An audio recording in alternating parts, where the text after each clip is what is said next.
Officers అందరికీ, వేదికపై ఉన్న లలిత గారికి, స్నేహ గారికి, కవిత గారికి, ఇతర అధికారులకు అందరికీ నా నమస్కారం. మీ అందరికీ ముఖ్యంగా మీ అందరికీ నమస్కారం.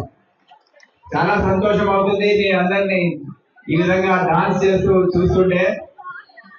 బతుకమ్మ పండుగ మీ అందరికి తెలుసు, మన తెలంగాణ రాష్ట్రానికి ఒక చిహ్నం, ప్రత్యేకత. రెండు పండుగలు తెలంగాణకి విశిష్టంగా మనము చేసుకుంటూ ఉంటాం, మన ట్రెడిషనల్ ఫెస్టివల్స్ గా. అదొకటి బోనాలు, ఒకటి బతుకమ్మ. ఇవి ఈ 9 రోజుల పాటు నవరాత్రుల సమయంలో నాకు చిన్నప్పుడు గుర్తుంది, ఇప్పుడు కూడా సమ్మర్ హాలిడేస్ రాగానే మా ఊరు గోతిగూడెం, చౌటుపల్లి దగ్గర, నల్గొండ జిల్లా. మా అమ్మమ్మ ఊరు అది. సో మా అమ్మ ఆ బస్సుకి అక్కడ దిగేది కోయలగూడెం దగ్గర. అక్కడ నుండి కచ్చం బండ్లు ఎక్కి ఊర్లోకి వెళ్ళేది. దాదాపు ఈ 10 రోజుల పాటు దసరా పండుగ సందర్భంగా మా చిన్నమ్మలు, అమ్మమ్మ అందరూ కూడా కూర్చొని ఈ బతుకమ్మని రోజు ఉదయం నుండి మధ్యాహ్నం వరకు తయారు చేసి, మళ్ళీ సాయంత్రం అక్కడ ఊర్లో చెరువు ఉండేది, చెరువు దగ్గర తీసుకెళ్ళి మేము కూడా నడుచుకుంటూ వెళ్ళేది, ఆడుకుంటూ. అంటే అప్పుడు ఇది అంతా తెలియదు, చిన్నప్పుడు ఏం తెలుస్తుంది, ఏదో డాన్స్ చేసుకోవడం ఇది తప్ప.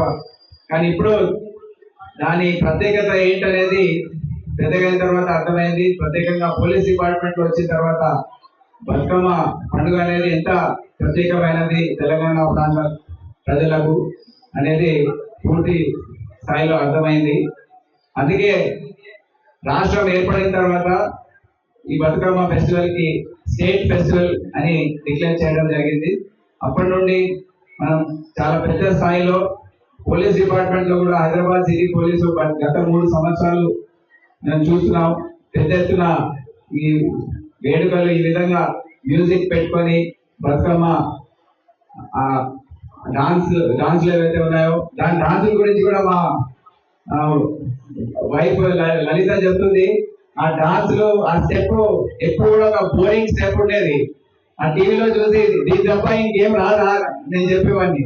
సో దాని కొత్త కొత్త స్టెప్లు ఈరోజు చూశాను నేను, చాలా సంతోషం. దాంట్లో కూడా ఉత్సాహం తీసుకొచ్చారు. అందరికీ నా కృతజ్ఞతలు, శుభాకాంక్షలు తెలియజేస్తున్నాను.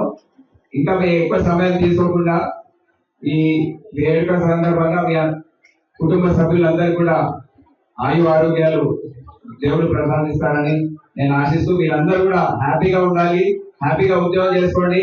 ఎవరు మిమ్మల్ని ఏం ఒత్తిడి చేయరు, మీ మనస్సుతో మీరు కష్టపడి పని చేసుకోండి అనే మా ఫిలాసఫీ.